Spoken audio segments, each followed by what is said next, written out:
देखिए, सपा बसपा जेडी आप एक ही थैली के जट्टे बट्टे हैं। आप इनमें से जिसको वोट देंगे आप कांग्रेस को सशक्त बनाएंगे।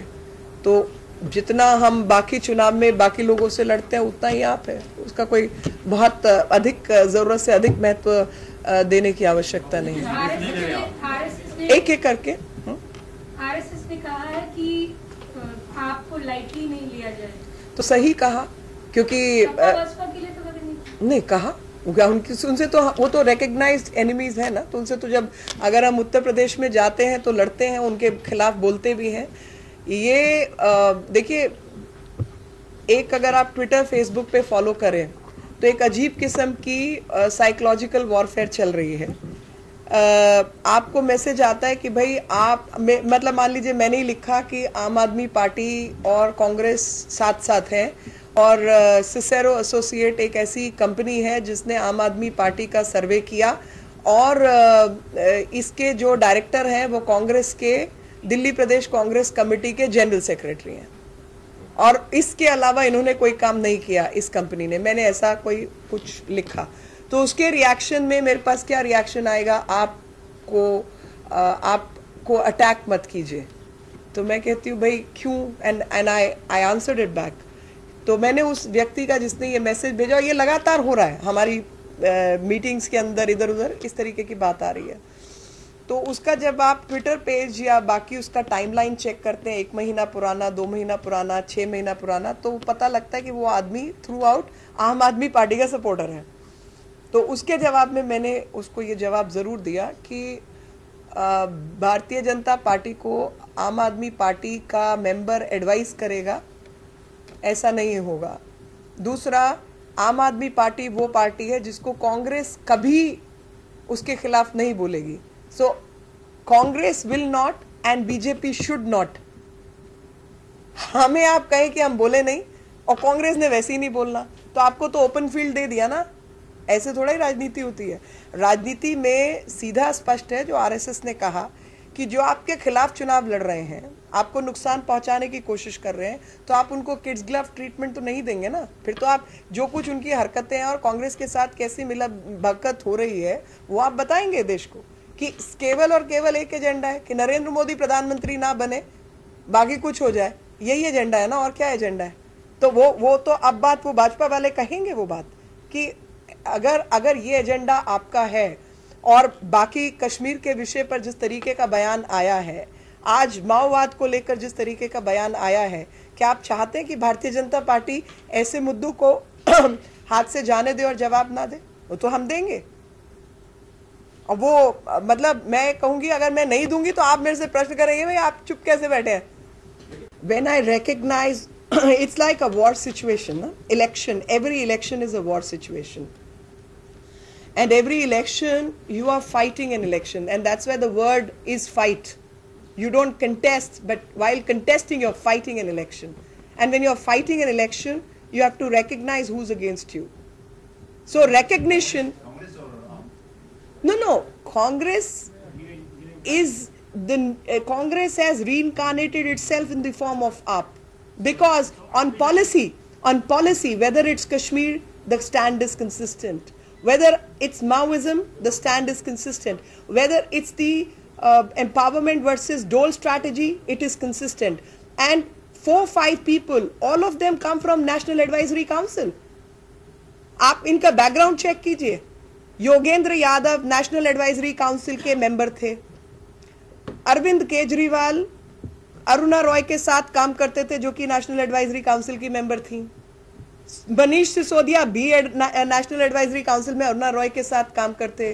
प्रशांत भूषण जी के बारे में और किस तरफ की सोच रखते हैं, मेरे को कुछ बहुत कहने की जरूरत नहीं, उन्होंने खुद ही स्पष्ट कर दिया।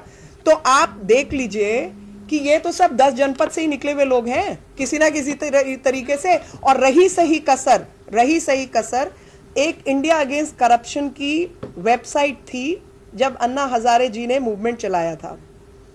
उस समय पर 27 प्रश्न किए गए थे श्री अरविंद केजरीवाल से, और किसी और ने नहीं बल्कि दिग्विजय सिंह जैसों ने किए थे।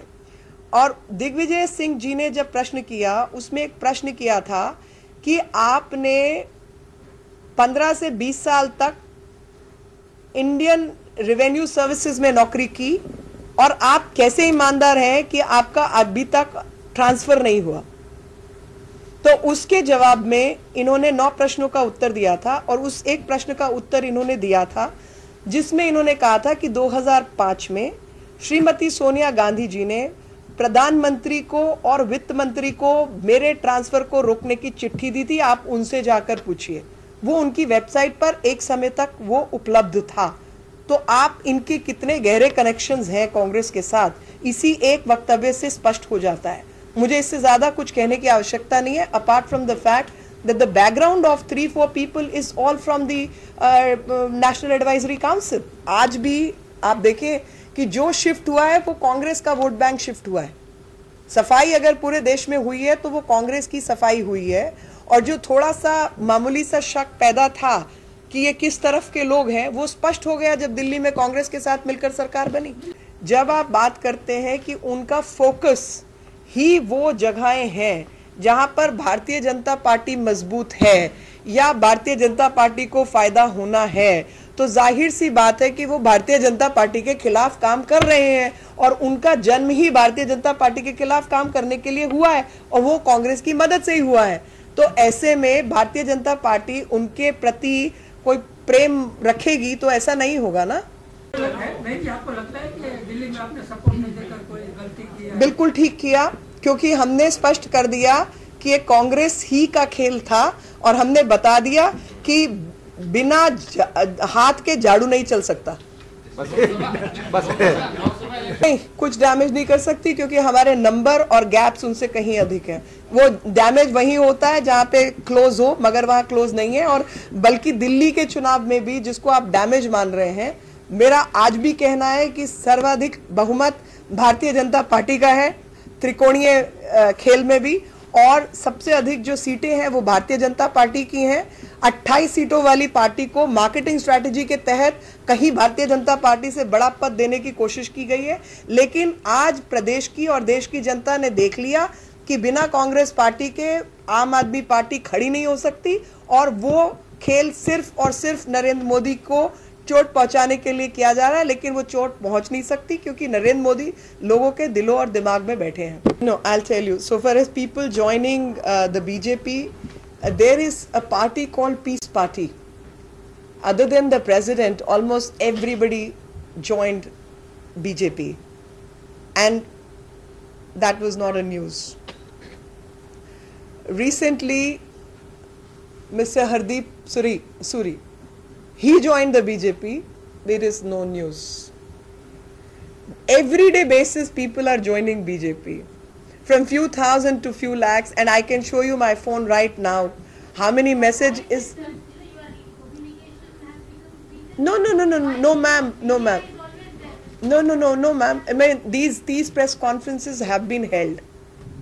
So I'm speaking from a lot of experience, and I'm glad that here is a journalist who's asking me, my communication is weak. I will be glad to share that information with you if you are willing to publish it, because these are events which happened in the presence of press, yet at national level it has not been covered. Now that's the first. So a lot of people are joining BJP, a lot of people have been with BJP. How a small news can be blown out of proportion and how big news can be suppressed, I'm no one to teach you people. I think you are masters of that.